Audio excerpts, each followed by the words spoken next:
I'm Wes Warren. I'm here with Greg Stanley, and we're here to talk about profitability. Probably the thing that most of our doctors are concerned about, certainly at this point in time, after COVID, with all the overhead that's gone up and inflation over these last few years. I would say our doctors, generally speaking, always had an interest in the topic of profitability, but recently, over the last few years, definitely as things go up. And so that's our topic, Greg. Today we're going to talk about how to I want to say beat inflation, but do the best you can to maintain profitability or even expand it. In a lot of cases, that can happen. And so we're going to go down through point by point all the different things that we see, from staff costs, marketing costs, obviously labs and supplies, things that really impact your net profit. And I think most people are concerned about the staff costs. And some people will even break that out further where, hygiene costs have gone up. Have you have you noticed a lot of doctors concerned about that? And what areas do you feel like they're most concerned about? What I hear about is obviously staff costs and hygiene costs going up geometrically. What are you hearing out there? Oh, I think dentistry's always been concerned with net and for good cause. I think of the prisoner in the dungeon where the water is rising up, and they're trying to break loose from their chains and they're about to drown. I felt like dentistry's been in that role for decades. Then you throw some real curveballs in there. For example, yeah, big inflation, COVID, staff costs just skyrocketed last year. A lot of things have happened. So let's go back a bit and let's look at what we should hope to net. Let's start from the end and work to the beginning. What should a practice hope to net without an associate when all is well? Wes, what's your thought? I see a number between, I would say, most practices around 38%, 36%. I do see people that are able to achieve 50%. And that would be a solo doctor, handful of staff, handful of patients doing a lot of doing a lot of treatment on a handful of people. Let's put it that way. So I do see people able to get near 50%, but that is not the norm. That's not what most dentists can do. So I would say somewhere in the mid 30s is what we would typically see pushing into 40%. Okay, and now with an associate, how would you answer that? So with an associate complicates the numbers because it depends on how much you're producing. So if you're still getting the lion's share of all the production, the profitability is going to be much greater.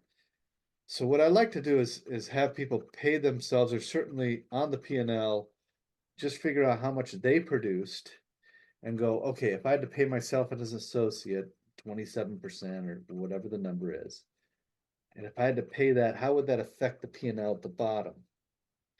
And if you do that, you're going to come up with a number that can be shockingly low. I think most people that start off into the associate realm, it can be 6, 7%, 8% to start.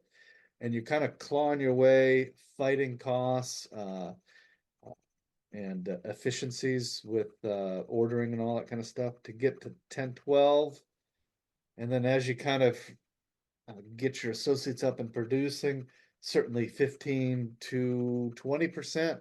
But there's a little bit of a journey when you add an associate that you go through, and it can last 6 months, it can last a year and a half to get through Okay, it. let's talk about net profit now. That's where we need to be, there or better. Let's talk about the factors. I did an analysis of this. I spent an entire cruise with my family analyzing this. When I wasn't having fun in the sun, which was never, I was analyzing a dental practice for profitability. I looked at staff costs because everybody's afraid of that one. The go-to is equipment. Labs and supplies. Everybody starts there.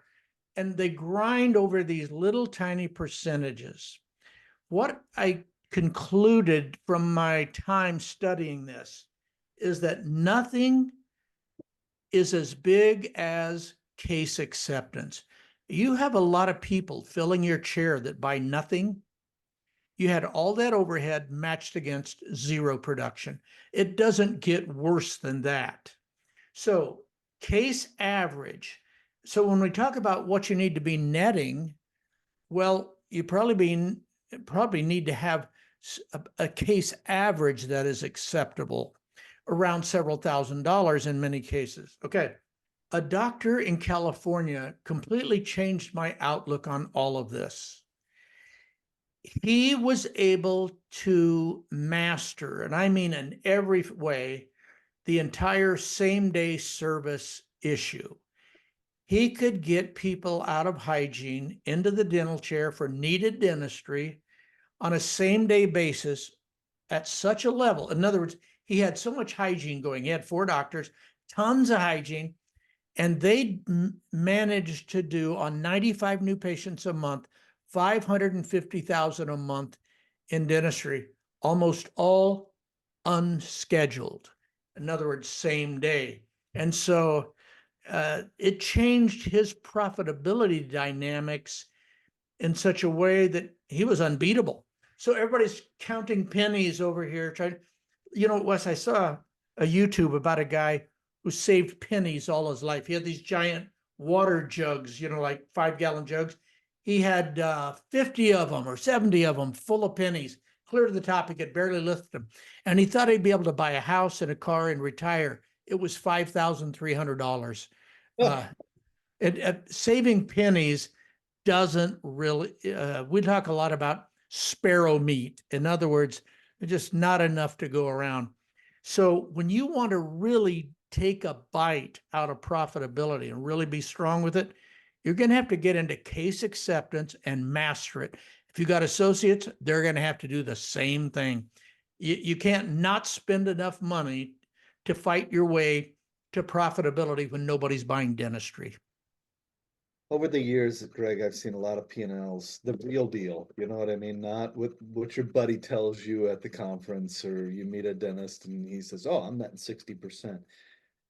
We actually look at the P&Ls almost daily from offices. And I will tell you that the offices that are in the 40s with net, almost all of them, it's a solo doctor, meaning there's no associate to pay because it wouldn't be 40% or higher.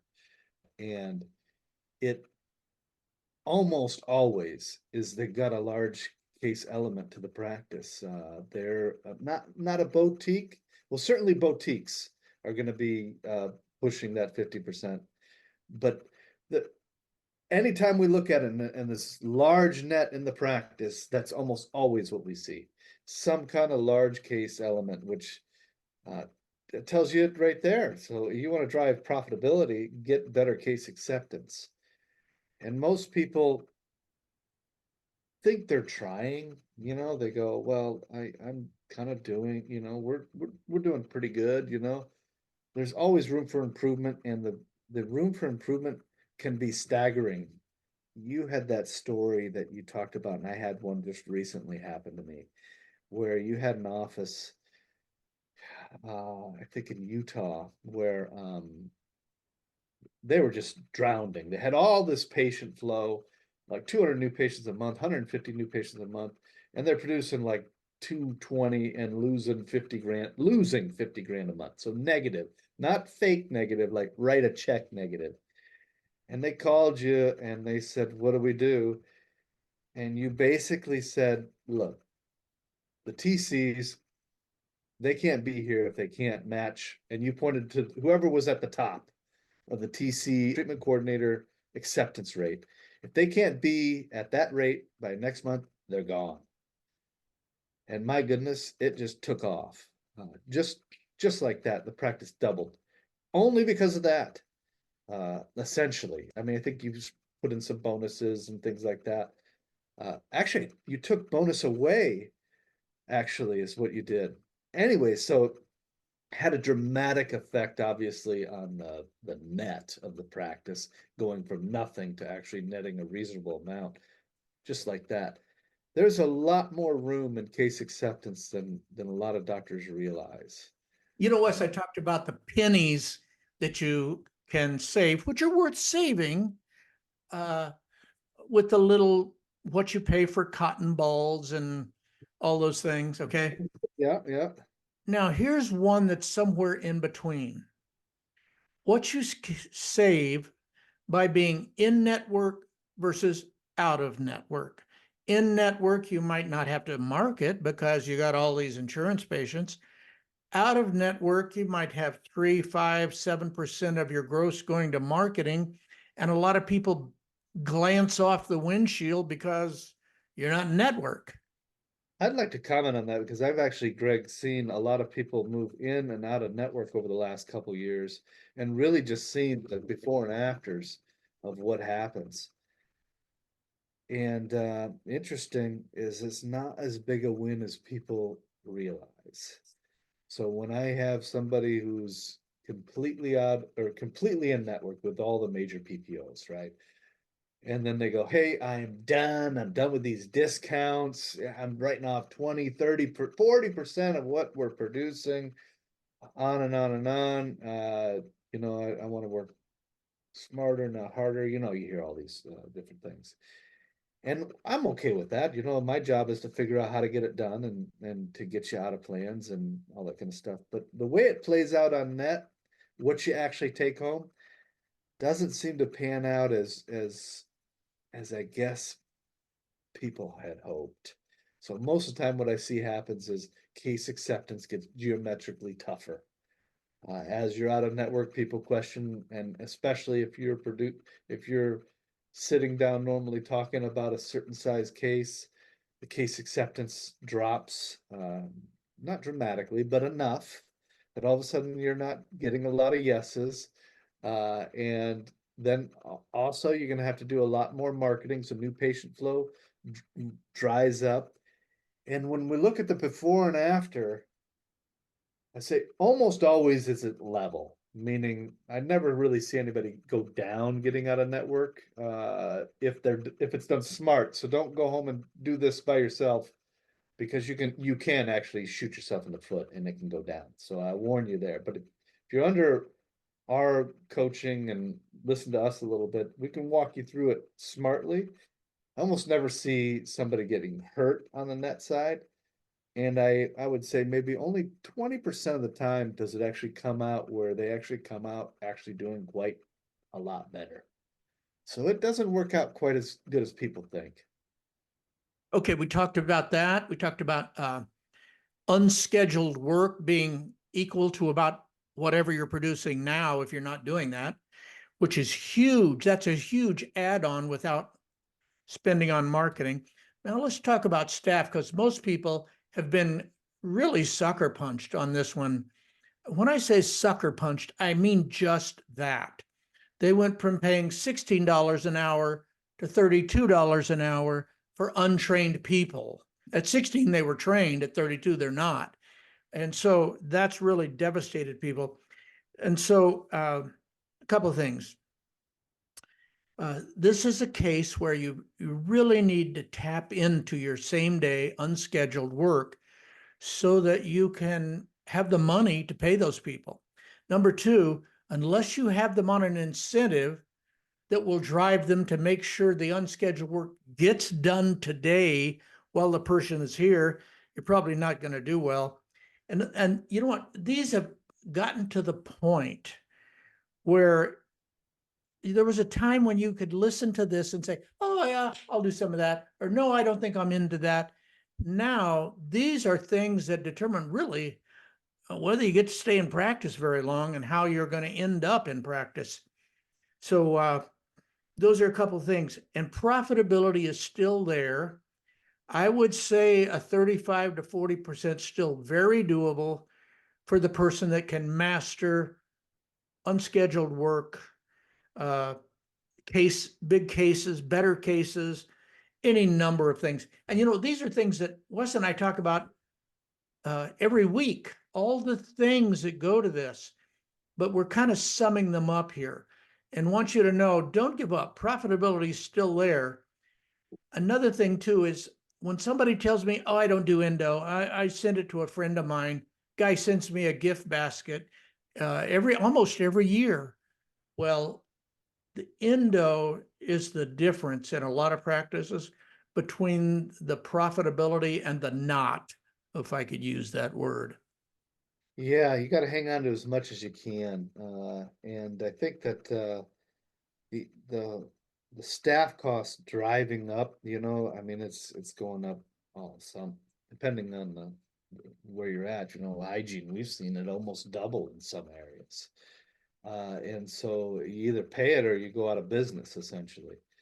And so how do you make that up? So certainly raising fees, questioning which networks you want to be a part of. I certainly would advocate being a little bit more selective.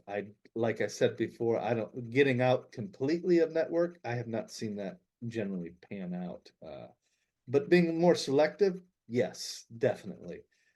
And really, it revolves around the patient development path that we always talk about, Greg. There's steps that the patient encounters the team and the practice, and smoothing that out, creating accountability structures for all that, and key performance indicators for each, as many steps of it as you can quantify, is huge. So from answering the phone, so that would be conversions on the phone. What percent are your conversions? There's great AI software out there that can just do that for you. Utilizing those companies is just almost a cinch. It's so easy that most of you that are doing any marketing at all should be utilizing that. But they can tell you, and conversions is big. Missing out on 20 or 30% of the new patient flow that you should have, it's costly to a practice. And a lot of you, that's what's going on. I'd say at least 80 to 90% are losing that kind of flow into the practice. So using AI software to track your new patients, an absolute must. And then the pre-assessment, Greg, you talked or you kind of highlighted a little bit on that. Then working out your presentation. You should record yourself and play it back and listen to the ums and uhs and the stutters and was I clear? Was I wandering? Was I using waffle words? Cleaning up your own presentation has a big impact on case acceptance. Probably the biggest impact is really yourself. And then of course the treatment coordinators. What's their close percentage? How are they doing? How do they compare to the others? Do you monitor it? Do you hold them accountable to it? Those things matter more than really anything. When you talk about, saving money on labs and supplies, there's a few percentage points there that you can certainly chase down and do, and it's fairly easy to do, as all you got to do is pick up the phone and start negotiating. And one of the problems we have with labs is most of our doctors fall in love with their lab, so they don't want to switch kind of no matter what. And when we say, hey, you got to call some other labs, they go, well, I've tried other labs, and so you kind of fall in love with your lab. And so usually we're dead on arrival with that conversation, so then you're left with supplies. And that's just a matter of just picking up the phone, talking to other different suppliers and saying, what can you do? Uh, it's pretty straightforward. It comes down to case acceptance. It's that simple. Yeah. My mother used to always say, start by killing the big snakes first. Get the big ones, that the case acceptance, the unscheduled work. I mean, those things are worth 20% of your gross. It's much better than counting pennies and saving them to finally end up with a bunch of nothing. All right. So thanks for listening. Profitability, definitely worth your focus. Absolutely. All right. Thanks.